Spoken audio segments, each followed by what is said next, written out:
Welcome to Mindfulness series number 10, Boundaries. If you're hopping on with me, can you say hi so I can say hi to you? Hey Jamie, how are you, beautiful? Good to see you. Thank you.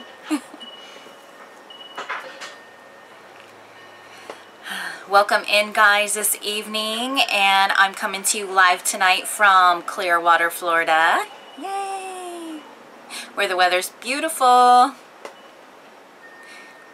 Beautiful. Good to see you all. Good to see everybody hopping on. Thanks for joining me. It's Coach Melinda. And tonight, we're finishing this series, and we're finishing it with a bang. We're going to talk about boundaries. And do I need them in my life? Hi, Stacy. So, how many of you set boundaries in your life, or, how many of you set boundaries in your life? Say yes, no. Say, I'm not sure what a boundary is. So tonight we're going to talk about personal boundaries and how important it is for you. So personal boundaries are the limits you decide that work for you on how people can treat you. Ooh. How we allow others to treat us. How they can behave around you, and what they can expect from you. That's huge and important. If you kind of find the concept of healthy boundaries difficult to understand, think of other sorts of boundaries, right? Like property lines, maybe a fence between you and your neighbor, right? Maybe drawing a line in the sand. Bottom line. Right? Maybe you're out in the ocean and there's a buoy that tells you can't go past this deep end. So can you think, do you have any such markers or limits or stop signs in your personal life for people that they can't cross? So you may say, why do I need boundaries?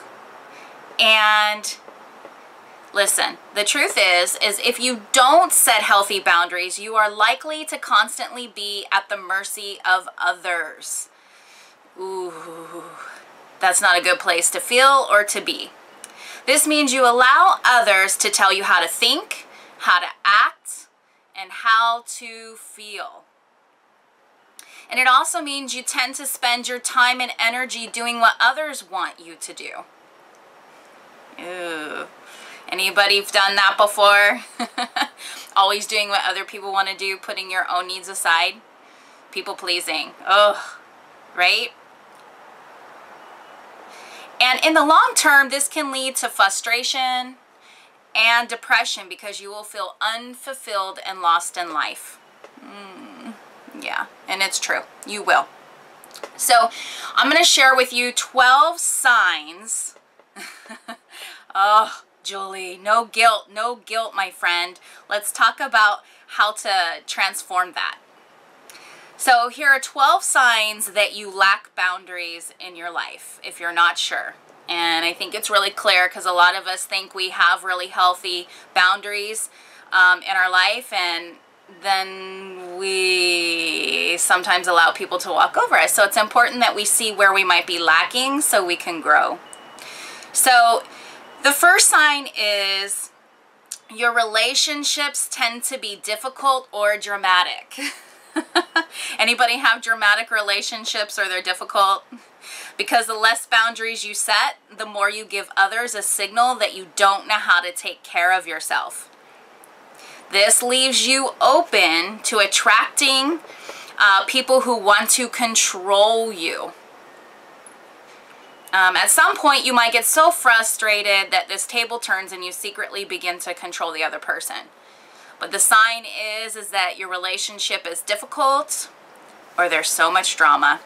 Ever met anybody that's pretty dramatic? Yep, I'm sure we all know someone.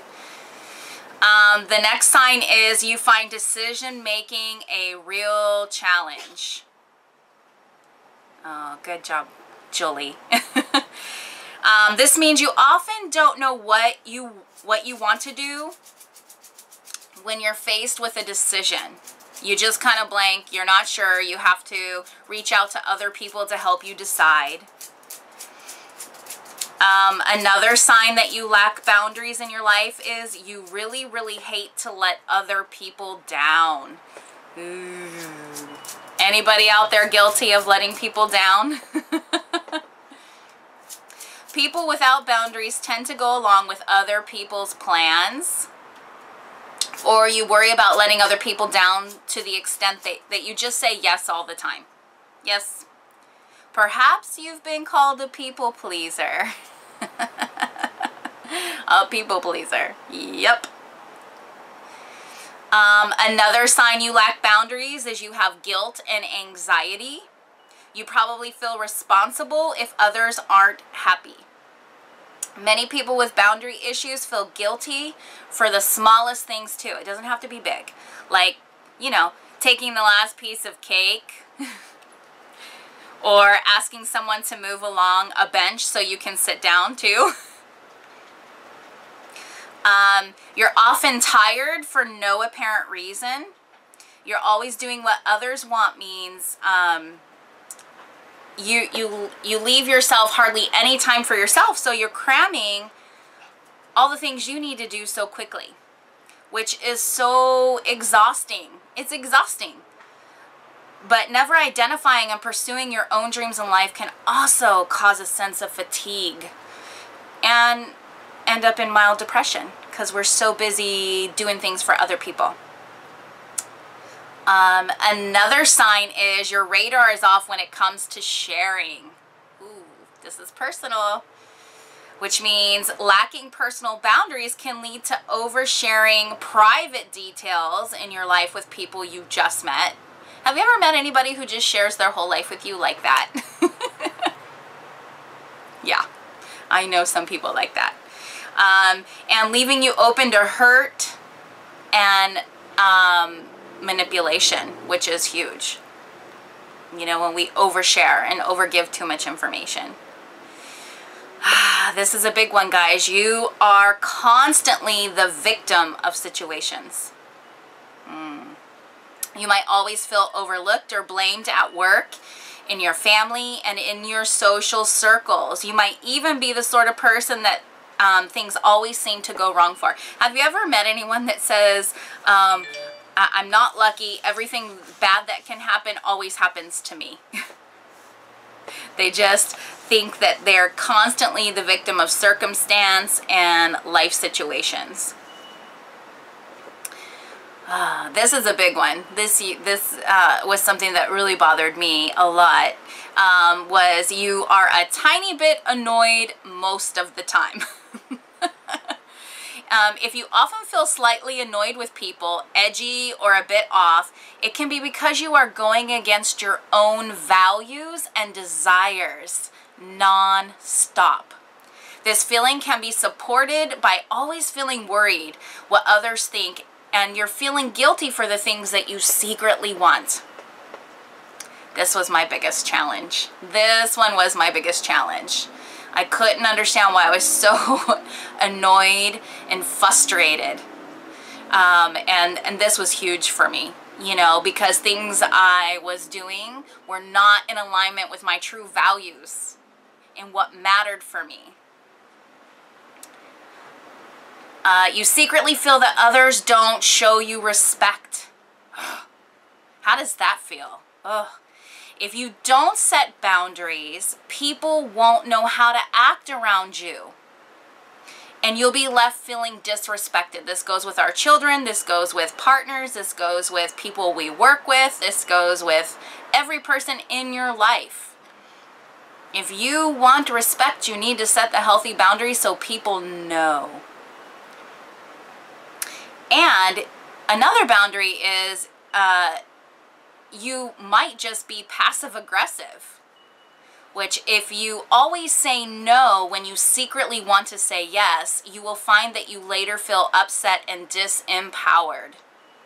And this often leads to trying to manipulate back the energy and the power you lost by nagging someone else or complaining, or even punishing them in little ways because you said no. You said no because you wanted to do this for yourself. Now, there could be many reasons why you said no. There could be an underlying motive for that, but just being passive aggressive. You often wonder who you really are. Even if you don't realize it, you're probably often doing what others want instead of what you want, and basing your opinion of yourself on what others think of you. As women, this is tough. We have a tendency to judge someone by their looks, by the way they walk. Facial expressions does not matter. We are constantly judging. And we're constantly worrying about what other people think of us. Right? Right? So, and another boundary is your secret fear is of being rejected or abandoned. So lacking boundaries can often be traced back to childhood, our childhood, where you took the message that to not do what others want results in being rejected, right? So when you're a child and we're playing, if we don't go along with the other kids or what other people want, then, oh my goodness, there's this fear of rejection and maybe abandonment, that we won't have any friends. And so this carries on into adulthood. And it's okay to not go with the flow. It's okay to go against the grain. But that's not what we're taught. And that's not what we're programmed to believe. So, I have a question. Those of you that are on here right now, are you sure that you set healthy boundaries in your life? Or are you confused?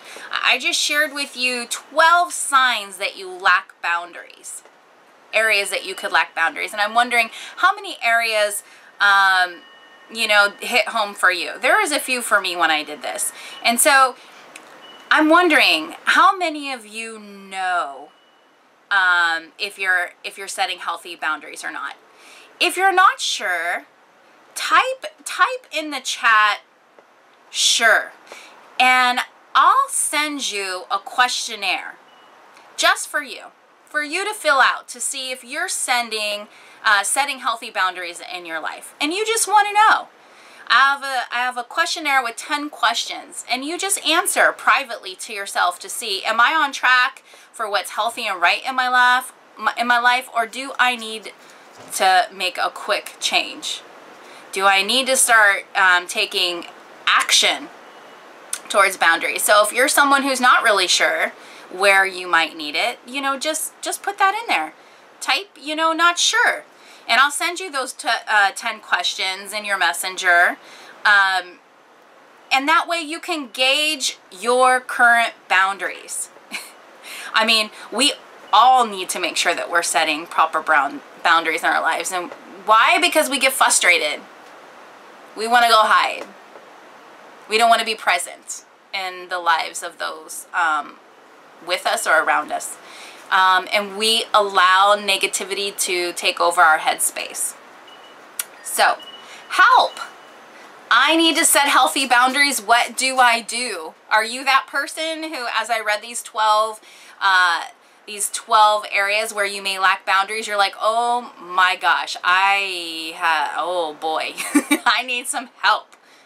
So I'm going to give you a couple things. The first thing is learn more about yourself. And how do you do that? You give yourself the space to do so. Give yourself space. Away from others, away from others' opinions, right? Learn about yourself. Learn what you want. Learn what's important for you. And my other suggestion is do not turn to others And when I say others, I mean family, friends, or even your partner, to ask their advice on what your boundaries should be. More than likely, you're already crossing them with all of those people, so they wouldn't be the best person to ask. Does that make sense? Yeah, we definitely don't want to turn to the closest people to us in that situation. Instead, I want to encourage you to try someone who can help you without personal investment to you, such as myself, a coach. You know, I can help you identify your values and your perspective if you're not sure. And that's huge. That's one of the first things I start setting with my clients. It's so important for you to know your core values and what is truly important for you. And then begin to set healthy boundaries so that you're not anxious and you're not dealing with that depression and you're making healthier steps towards your own health, right? Because that's the most important. Boundaries are important in our life, guys. And so thank you so much for joining me this evening as I concluded this 10-week series on mindfulness, and we're ending with boundaries.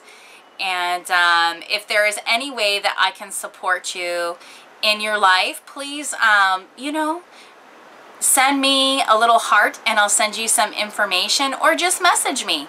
I'll be starting a new series on something exciting. If there's something you would like more information on, please let me know in the chat too.